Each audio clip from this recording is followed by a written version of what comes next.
And how's everybody doing? I'm Jay Elsen, and this is your bye-week edition of Coyote Corner. Well, the University of South Dakota football team enjoying the weekend off gives us an opportunity to look at what else is happening in the world of Coyote athletics this fall. For more on that, here's Alex Heinert. Thanks, Jay. Well, while Coyote football has been occupying much of our focus this past month, it's by no means the only game in Vermilion this time of year. A variety of USD fall sports are in full swing, including a South Dakota volleyball team that's been turning heads against some of the best teams in the country.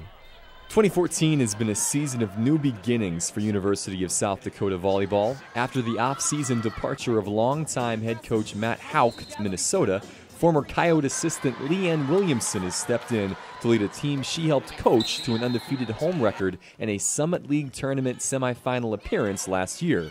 Williamson's transition to the head coaching position has been aided by the return of reigning Summit League Player of the Year, Kendall Crittenbrink. The senior outside hitter from Gretna, Nebraska, has seen the program grow since her arrival in 2011, but she's not content with the team's rise just yet. We've made big strides coming from my freshman year to where we are now. So that's really exciting to see that as a program, but like I said, can't be satisfied with being third in the conference last year. Losing in the semis kind of has a salty taste in our mouth, so we definitely want to be on top this year and win the conference title. Part of the path to conference success this season has been a difficult opening non-conference schedule. South Dakota has played in tournaments against opponents from the Pac-12, Big 12, SEC, and Big East, posting a record of 6-6 and picking up wins against Colorado, Arkansas, and Creighton in the process. Both Crittenbrink and Coyote assistant Michelle Cole know how important that big game experience will be come Summit League play. We've played some really big schools, so that shows us what we need to work on, but it also shows us that we've grown as a program and that we keep moving up in the world. Playing Arkansas, playing also in the Creighton tournament as our last two tournaments really helped us end our away portion of our season on a high note. So we're ready to come back in and play our best volleyball at home to get the Summit League started. Cole and grad assistant Michael Rundy have played a bigger role than usual during the opening month of the 2014 campaign. The reason? On September 25th, Williamson became a mother for the first time, giving birth to twin boys Logan and Jackson. But if you believe pregnancy and childbirth would slow the new Coyote head coach down, think again. Leanne is a warrior. She's like a samurai. I don't know how she can do what she does, but that is one tough woman. Once they let her out of the hospital, she's got half her family coming in to help her. So there's like 8 pairs of hands to help with 2 new babies. She's coming right back to the gym as soon as possible. The biggest reason for the quick return to action for Williamson lies in the amount of potential she and Cole see in their squad this season. There's a lot that we want to accomplish this season, and all of us are completely invested in what we're trying to do as a team and as a program. And so Leanne's no different. We're going to try and make our statement here in the Summit League, and then she's going to take a maternity leave once we're done with our NCAA push. Elsewhere in USD athletics, the women's soccer program has also started strong, going 8-4 in non-conference play, a mark that already exceeds their win total from all of last season. Over the spring, we really focused on getting to know each other, like their tendencies on the field together. So they're understanding better which foot to play to. They're understanding better, who wants the ball into space, who wants it to their feet. And I think knowing and paying attention to those things, chemistry-wise, we're closer on the field, and it's showing with how hard and smart we're playing together as a group. This is what we've been working for. This is the best team we've had since I've been here. And I think this is the year that everyone is really, really focused and really determined, and we know what we're capable of. We're ready to bring it. The Coyote soccer team opens their league campaign October 3rd at home against Omaha. Between all that and the strong start for the football program, there's been no lack of success across the board in South Dakota athletics this season, Jay. All right, thanks, Alex. The present and the future certainly looking bright for the fall sports programs at the University of South Dakota. Coming up, we'll shift our attention back to football as we dissect the offense with head coach Joe Glenn. That's next on Coyote Corner. Coyote Corner on Midco Sports Network is presented by Billionauto.com.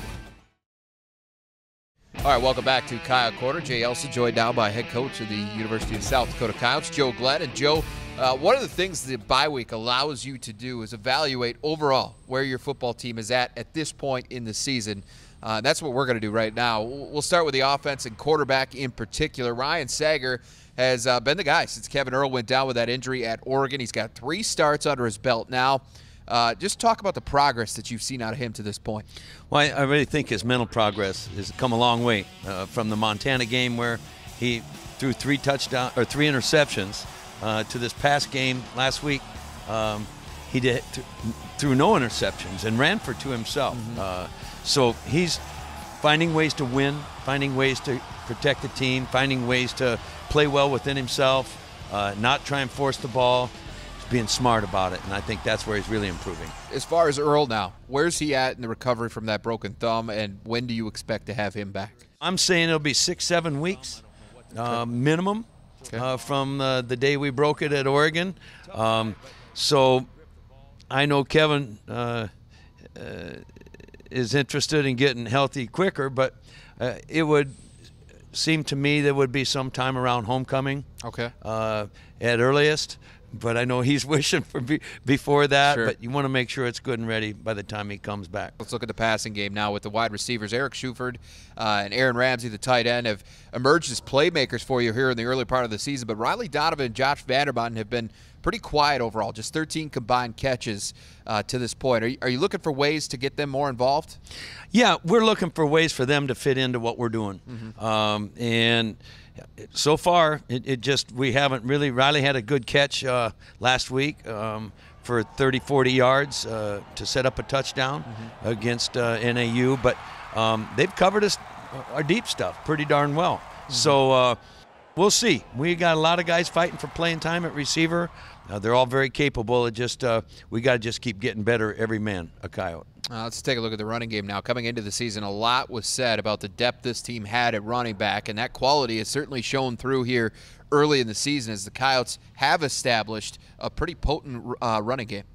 Well, I think all our backs are pretty healthy, and we will be healthy again after a 2-week layoff from our last game.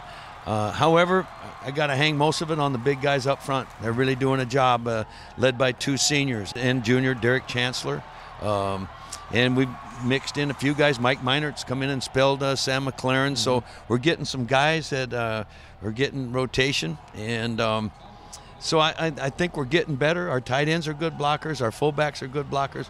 They all play into that. And I'll be honest with you, our wideouts are good blockers for the most part. They'll go in and dig out those safeties that are trying to fit down in the front. And so we're all playing hard at the running game, and we all know that's part of our bread and butter. But and we've got some backs and a quarterback that will run the football and run it hard. Going forward then, what are the things in your eyes overall on the offensive side that have to get better as you get into the conference season? Right across the board. You would think after our last game we'd be real happy with rushing for 308 yards, and that's not the case. It's the old deal. You're never as good as you think you are. You're never as bad as you think you are after a game, win, lose, or in the old days, draw. But we can improve in every phase of the game.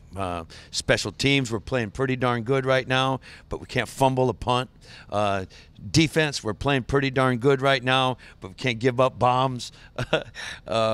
Offense, we're playing pretty good right now, but we got to finish drives. We got to stay away from penalties, unsportsmanlike conduct stuff, hitting people after the whistle. Some of those things are paralyzing us in the running game and the passing game on offense. So there are so many things from the shoulder pads up we can get better at, understanding our assignments, our blocking combinations.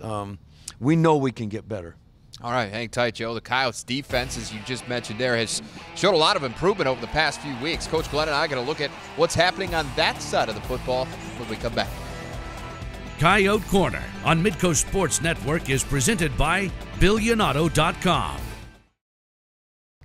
And welcome back to Coyote Corner. Joe, we've looked at the offense. Now it's time to shift over to the defensive side of the football now, and we'll work back to front this time. With 4 new starters, the secondary, no question, was the biggest question mark for your defense coming into the season.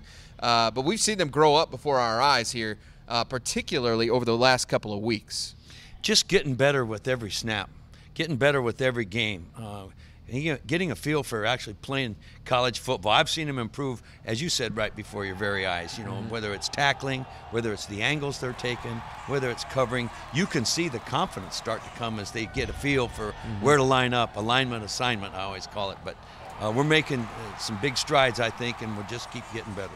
Now, as you know, in a 3-4 defense, as we move forward here, you can never have too many linebackers. And the nice thing for you is that you've had several of those linebackers step up and contribute for you from that spot this season.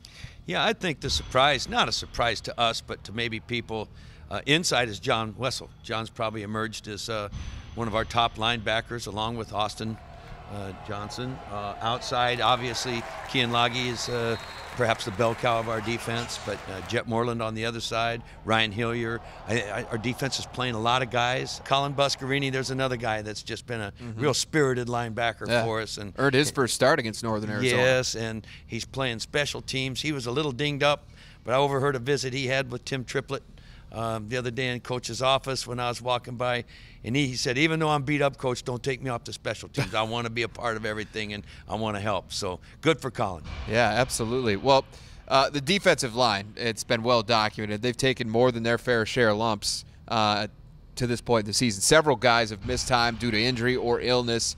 Are you, though, finally starting to see the light at the end of that tunnel? Well, we're getting some guys back, and but we still hope to get Nick Jacobs back. He's a 2-year starter for us at nose. He's got his weight back. He looks great.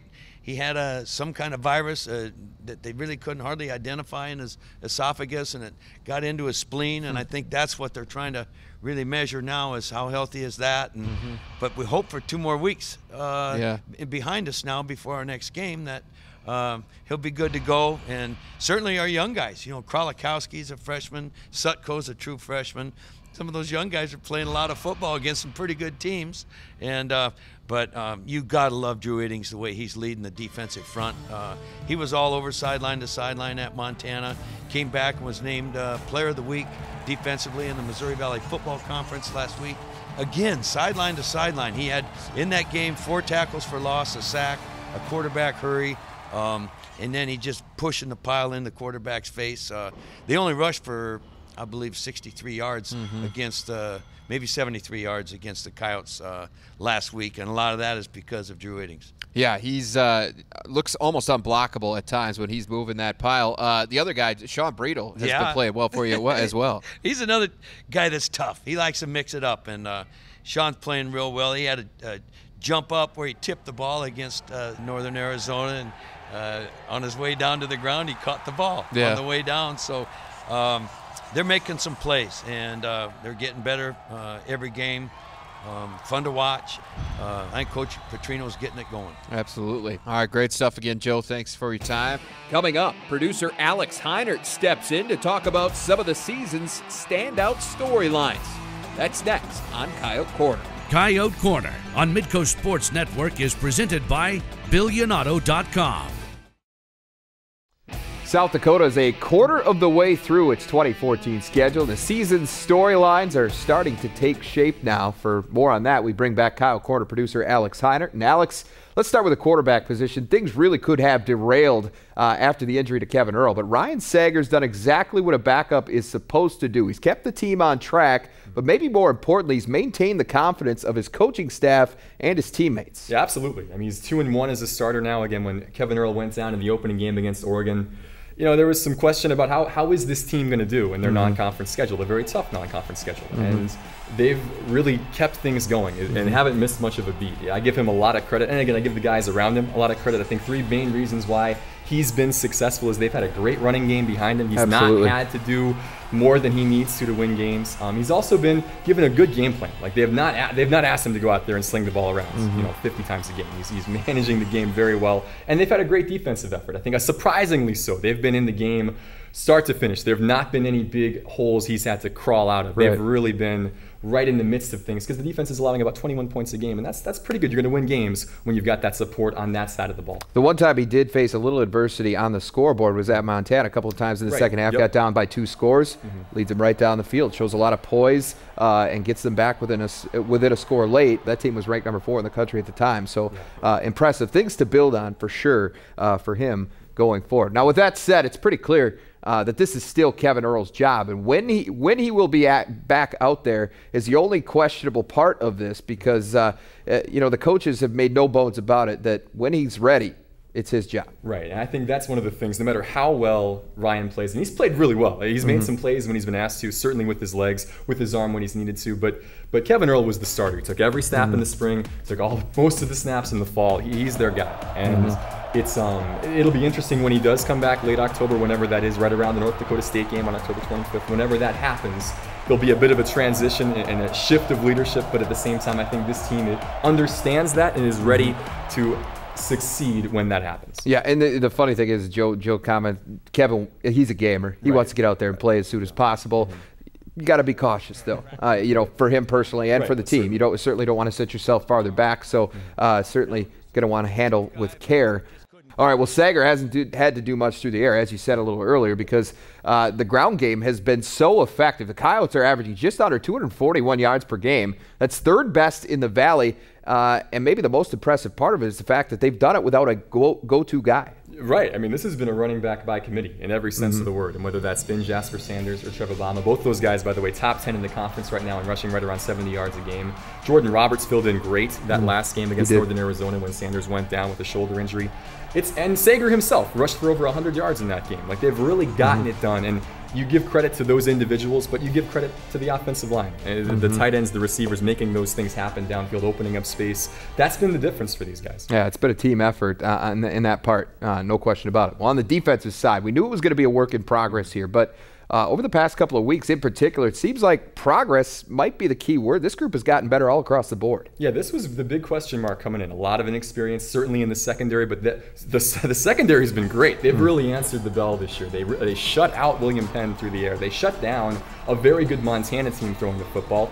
And they, obviously Oregon lit them up a little bit, but that was expected. But they also really did a nice job against Northern Arizona. A couple of big plays, but other than that, the secondary's played really well. I think their front has been a little bit dinged up, but once those guys get healthy again, that pass rush is going to increase. We saw that a little bit last game. Drew Iddings getting in the backfield, making some things happen, and their linebacking core has been solid. It's really been impressive to see them really gel this season. Yeah, Iddings, Sean Bradle, John Wessel, Tyson Graham Jr., just a few of the guys that Joe mentioned from an individual standpoint that have played really well and taken kind of a leadership role with this defense. Well, finally, let's talk about some areas for improvement. Everyone well aware at this point just how good the Missouri Valley Football Conference is this season.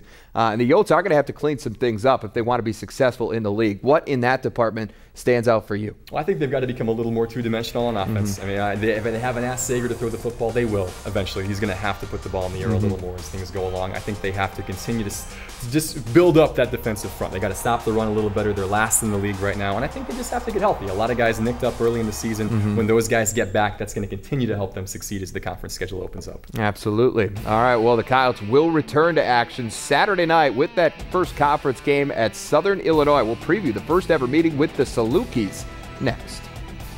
Coyote Corner on Midco Sports Network is presented by BillionAuto.com.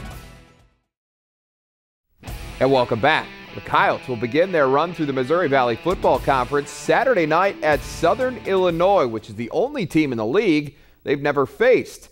Southern Illinois is located in Carbondale, Illinois. The Salukis have some tradition with 8 conference titles, 8 NCAA playoff appearances, and 1 national championship back in 1983. Their head coach is very well known in this part of the country. Dale Lennon was the head coach at North Dakota for 9 seasons before taking the job at Southern Illinois in 2008. Now, Mike Reese is in his 36th season as the voice of the Salukis, and he joins us now on the phone. Mike, as I mentioned, this will be the first ever meeting between South Dakota and Southern Illinois. What are the Salukis expecting to see out of the Coyotes? It'll be curious. Right at this point, we know nothing about South Dakota, and I'm sure the reverse is true, except that they are better this season. There's no question about that, and I think Southern's very happy the game's here. Because I think South Dakota is going to prove to be a very difficult place to play, especially as the club improves. I think both teams are going to be feeling each other out. We know Joe Glenn is a personality. We know he's a good coach, and we know the program is a lot better, just like the league from top to bottom is a lot better than it was a year ago. Now, as far as SIU is concerned, the team experienced a lot of turnover on the coaching staff in the offseason, including the loss of both of its coordinators. How's the program been handling all that transition? I think that's been an easier transition than probably most would have thought, Jay, but certainly it was an important transition. That's the reason why the first game that Southern played against an NAIA school was important. Southern is a veteran club, but its coaching staff, 60% of which is new, sure needed that, especially Dale Lennon as the head coach, trying to run a game as the head coach and run a game as the defensive coordinator, something he hadn't done since very early in his career. I think the transition was a huge question mark early about this veteran club, but they've settled in fine. The offense also features a new quarterback in Mark Iannotti. He's put up some solid numbers through the first 5 games and seems to be fitting in pretty well. What's the secret there?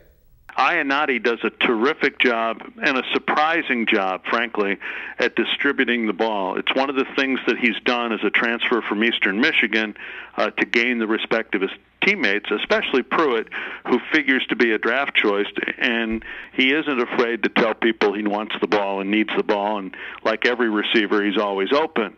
And so Iannotti has done a good job of gaining the respect of those players. Now that again was the voice of the Salukis, Mike Reese. Now, South Dakota squares off with Southern Illinois this Saturday night in Carbondale. Kickoff is scheduled for 6 p.m. at Saluki Stadium. I will be there, so be sure to follow me for updates throughout the game on Twitter at Elsen MidcoSN. Now, between now and then, check out MidcoSN.com for the latest on USD football with the Coyote Corner video blog. Alex Heinert and I will take a little closer look at this contest with a post on Wednesday. All right, that's our time for this week. Thanks for watching. We'll see you back here next week for another episode of Coyote Corner.